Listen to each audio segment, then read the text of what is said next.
Hi, I'm Jules, and in this video I'm going to show you how to make little individual cheesecakes, 4-ingredient cheesecakes, and this is such a great recipe. You can make it in little ones like I'm doing today, or if you want to, you can increase the recipe and make it into a normal big baked cheesecake. But it's wonderful. It's got all those things that I love about baked cheesecake, but it's still got a lightness to it, so it's not too rich.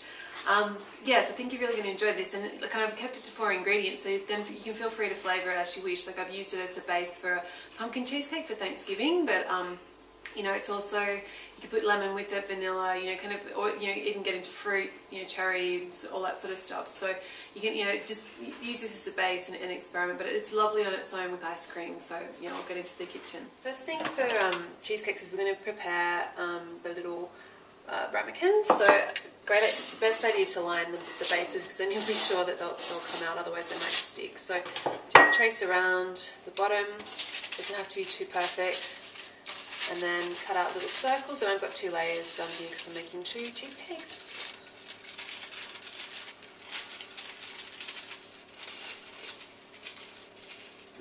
And yeah, obviously wasn't very good at cutting out in school, but it doesn't matter. So then we're going to just, you could use butter for this, but I find that oil's just a little bit easier to spread.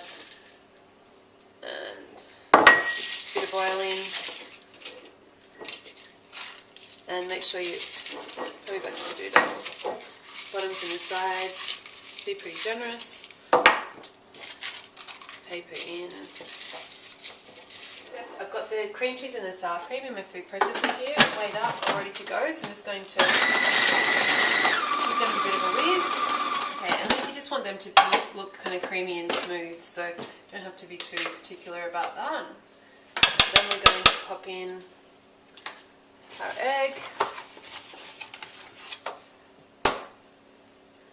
Just 1 egg for this recipe.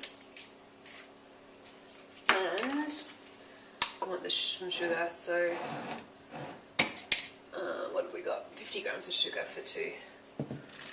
Dirty spoon, but it'll be okay. And then it goes until it's smooth, but you don't want to aerate it too much. So we'll just stop and scrape the sides down, because there's always bits of cream cheese that don't like to mix in.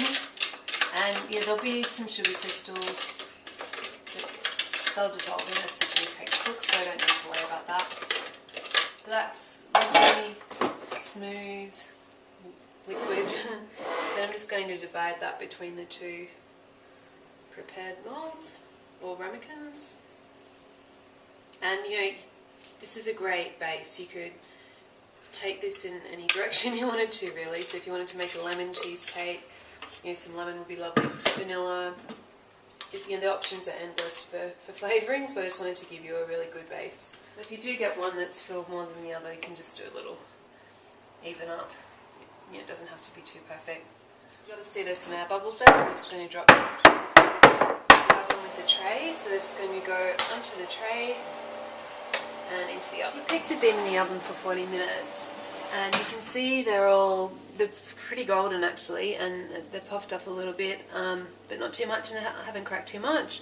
But when you touch the middle, they kind of feel kind of firm. So I'm just going to turn the oven off and let them rest in the oven with the door open for, you know, half an hour or so for them to cool down.